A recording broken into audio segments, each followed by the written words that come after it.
How are we getting on, folks? Look at, I suppose Fairy House, we went out the same way we came in, on the back of a winner. Everything else was, I suppose you'd have to class it down as slightly disappointing. I'm Serious was very unlucky. Well gambled in, I suppose, before the off, and looked like he was going to finish in the places anyway, at least. But like the horse he's nearly always is, he just turned out to be frustrating in the finish. But Clonmel tomorrow definitely looks to be a nice enough card. Plenty of value there, plenty of, I suppose, nice each way prices. And hopefully, we'll be able to knock out a couple of winners anyway, at least. First race off, the 12:15. This one here, we're going to, I suppose, avoid the favourite at all costs, really, in my personal opinion. I think there's more value down the each way market than, I suppose, choosing this short price favourite here. One that caught my eye though was Junior Rattler for the Oliver McKiernan team, currently trading around 16-1. This one here, it was, I suppose, for a start, it's been off over a year. It raced 4 times in Pint to Pints. Second last time out, or last 2 times out. In particular, the last race, he was only a neck behind. Subsequently bought then for 55,000. Really and truly, it wouldn't really need to step up too much to feature here. Definitely get in amongst the places anyway. It's not the most, I suppose, impressive race overall, but definitely the price tag definitely looks to be, I suppose, potentially something special anyway at the end of the day. 16-1 looks a crazy price. It could well be ready first time out. Oliver McKiernan has been fairly quiet as of late, but there is time yet, and it's normally around this time of year where he starts firing on all cylinders, so don't be one bit surprised to see Junior Rattler come into the places, or even, I suppose, cause a bit of a shock at 16-1. I think it personally is great value each way. The 12:45 then, next race, we are going to go with, it's a long name here now, Conquered All of Europe. There we have it. 16-1 as well for the Motorway Yard. Really and truly, this one here, it's, I suppose, similar enough to the first one here. It's been slightly progressive, not really overall, I suppose, any massive improvement, you could say. Darragh O'Keefe takes a ride. Never really see him riding anything for Robcore. And to me, it just looks interesting. The price tag there, and the fact that it's well related. Darragh O'Keefe for the last 2 seasons has been definitely one of the best jockeys in Ireland. And I definitely think, look at, he's 16-1 at the minute. At the minute he is drifting, so potentially he could go out to 20-25-1, or even a little bit higher. I'd say go for it. I'd say go each way. We've nothing to lose here with this one. It was 4th last time out, so any sort of improvement at all, look, we could be lucky. We could see the horse getting into a place, if not, I suppose, troubling the leaders to actually go on and win this particular race today. But we are taking a bit of a chance. It is an each way shout at 16-1, but either way, it looks to be possibly one of the best value horses of the day. Next race then, the 1:15. We are going to take a little chance here now and go with the Pre-Sleep at 2-1. I was there in Thurles the day when this Mullins horse, I'm trying to think of the name now, it's gone out of the top of my head. Same colours as Appreciated. Power of Pause. That's the name of the horse it's coming up against here now today. Really and truly, it did look to be a potential special horse, but I just don't think the ground will suit it tomorrow. It just seems to me, I suppose, as an onlooker, that Power of Pause would just want a little bit more bounce in the ground.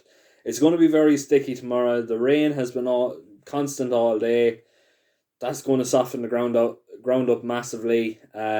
Weather hasn't really been great all week, so you would be looking at soft ground at very best. The Pre-Sleep coming in then from the Arthur Moore stable.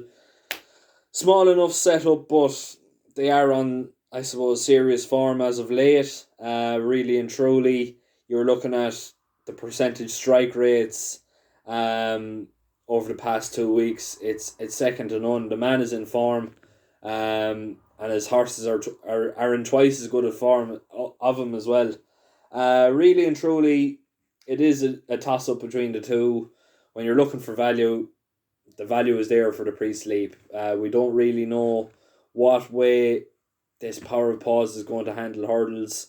The Pre-Sleep is a soft to heavy ground horse, fairly decent second in its maiden hurdle. Well, it is still a maiden actually, to be perfectly honest, but it was second in Navan on heavy ground, and it was behind a fairly decent sort, if I'm not mistaken, that has gone on to win a few races since, but definitely looks like the Pre-Sleep could be one to be on tomorrow, and 2 to 1 definitely looks to be a fairly nice price for it.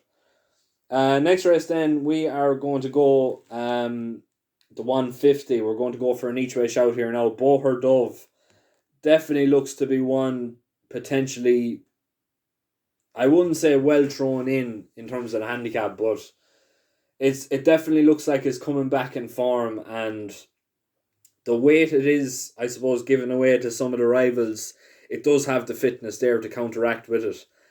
Really and truly, you're looking at overall, I suppose, potential and everything else like that. It doesn't look to be potentially the strongest of races tomorrow.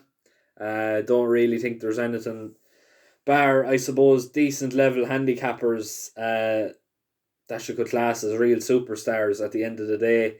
It's a mediocre race. Second last time out in Galway in similar ground conditions. Really and truly, if it produces a similar, I suppose, similar performance as it did that day, I was very impressed with it that day, and it should be well capable of, I suppose, coming on and being better for the run, and potentially, I suppose, cause a little bit of a shock there at 8 to 1, but it is vulnerable, and it is, I suppose, vulnerable to a potential improver. Like, I can't really see anything in here that could potentially be well thrown in, but look, at there always seems to be one that's that way down in the market that's just absolutely thrown into a race that's rated, or it's able to run off a mark, I suppose, 20 pounds higher. Next race then the 225. Nap of the day here with this one. We're going to go with Cabaret Queen at 9 to 4. Personally speaking, it does look to be the best race on the card. In my personal opinion, you could really make cases for every one of them. Bridge Native right down the bottom of the market. If this mare wins, I will absolutely, I don't know what I'll eat, but I'll eat something. But the fact that I'm going against it, like, really and truly, it needs to find 30 odd pounds to even match some of these horses. I don't think it's going to find it. Is it out of the question? Certainly not. It's a very sound jumper, and she's well capable of running very, very good races, in particular this style of ground. But I'm going to totally avoid her tomorrow. You've got Shattered Love here, who was last year's winner, fairly comfortable winner. I think it won by the guts of 30 lengths last year. If I'm not mistaken, it was partnered with Jack Kennedy that day, but Jack Kennedy obviously being out injured. Mark Walsh takes the ride. Decent jockey, very, very good jockey, in fact, but in my personal opinion, he still has a bit to go to match Jack Kennedy. That's just my personal opinion, but people will agree and disagree at the same time. Cabaret Queen, however, very, very good winner in the Listowel National. There, I think it's a month or 2 months ago now at this stage, but there was whispers going around that it was going to run the Munster National, but evidently it didn't go. Really and truly, I can't see too many more races for this particular mare. The owners will probably want to send her out in a win. I think potentially she could be definitely the one to be on tomorrow. She's well weighted. She's coming in here on the back of a very, very good win. Likes the front run. Clonmel is known to be very favourable for front runners. Willie Mullins loves getting his winners around here. It just goes without saying, really. The strike rate in Clonmel. I wouldn't be shocked to see Cabaret Queen being beaten, but I would be very surprised. Um, Overall, it is the best race of the day, and like I said, you could make a case for absolutely any one of them. Now, next race of the day, then the 3 o'clock. We're going to go straight from the nap to the next best. Sealess Embry 6-4. Absolutely great value here. Looks like chasing is definitely going to be the route this, I suppose, this horse is going to go down now. For this particular season, very, very good, I suppose, over both codes, over hurdles and over chases. Really and truly, it's his race to lose. At the end of the day, he's coming up against Bakasson, who is, I suppose, a course winner and a fairly convincing course winner at that as well. I think it was March he won last time in Clonmel. I'm not 100% sure, but I'm nearly sure it was the last day of racing before lockdown. I'm nearly sure it was actually, yeah. Really and truly, it should have to improve massively to, I suppose, even compete with Sealess Emery here. Sealess Emery will love the ground, will more than likely love the chase and fences. 6-4 is definitely great value. I would be I can honestly say this horse really should not be beaten. Bar a fall, I think that's the only way this horse isn't going to get his head in front. Next race then, the 3:35. We're going straight back into an each way shout here now, and we're going to go with the in between. Currently trading around 12-1. Really and truly, it's a very sort of a choppy race, this, or at least it looks it. There's not really anything here of any real standard. It's definitely, tomorrow is a very funny card because like you're definitely mixing the real top quality horses with the, I suppose, with all due respect, the bottom of the barrel. But look at it's every horse has a particular race. Owners will, I suppose, enjoy any particular win, like whatever standard of horse they have. I think this one though definitely has a very, very good chance of coming into places anyway, at least if not having a small squeak going on for a win. Third last 2 times out, I think. Definitely the last run was very impressive in Wexford over similar trip and similar ground. JJ Slevin, I think, is taking the ride today. Very, very good jockey. I hold JJ at definitely the highest rank. Definitely knows exactly the way to race ride. He's a great judge of pace. Gosh, I suppose he's got a great judge for the stride.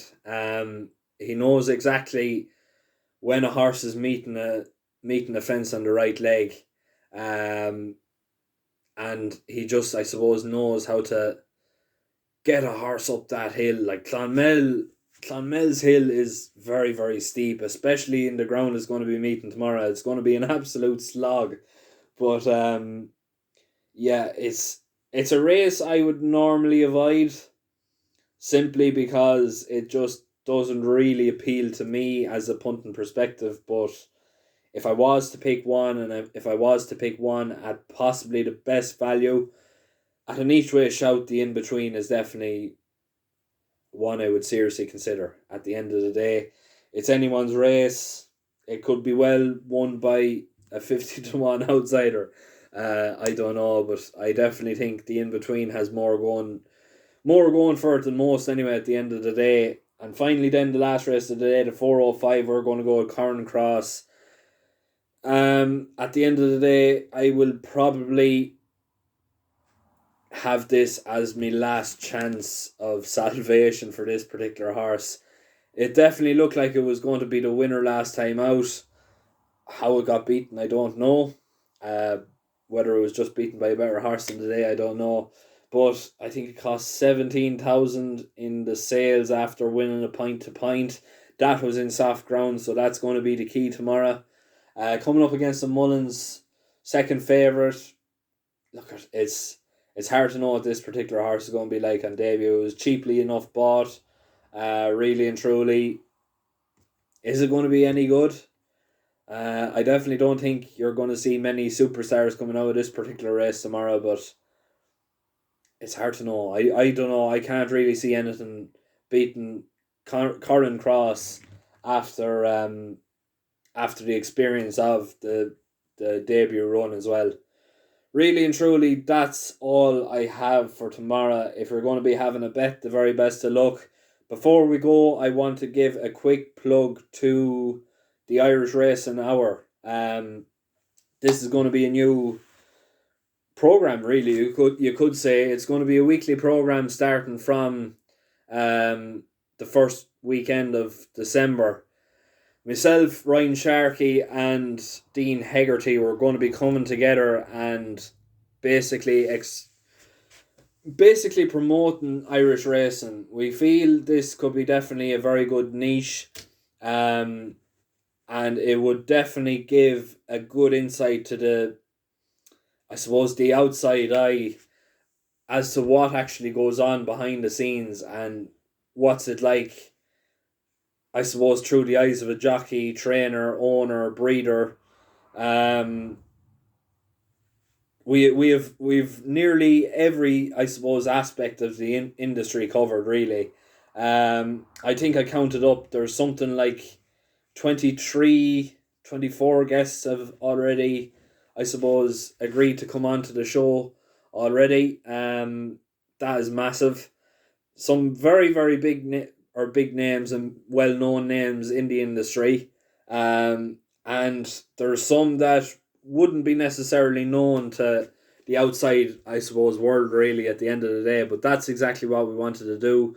We wanted to give, I suppose, credit where credit is due, to the people behind the scenes and to the people who put numerous hours week in, week out, getting the horses ready for the races, say like tomorrow in Clonmel. Really and truly, it definitely looks like a very, very good list of, I suppose, potential guests. We are going to definitely look to, I suppose, branch out and get some sort of sponsorship, hopefully with the likes of HRI if we're lucky enough. But we're definitely going to make a go of it, and we're definitely going to try and be different and try and do something that no one else is doing. I definitely think that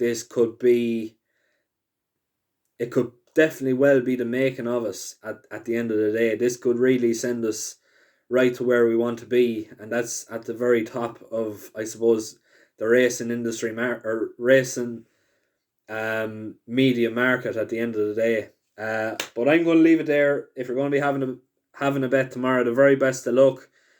Please make sure to keep liking, sharing, subscribing.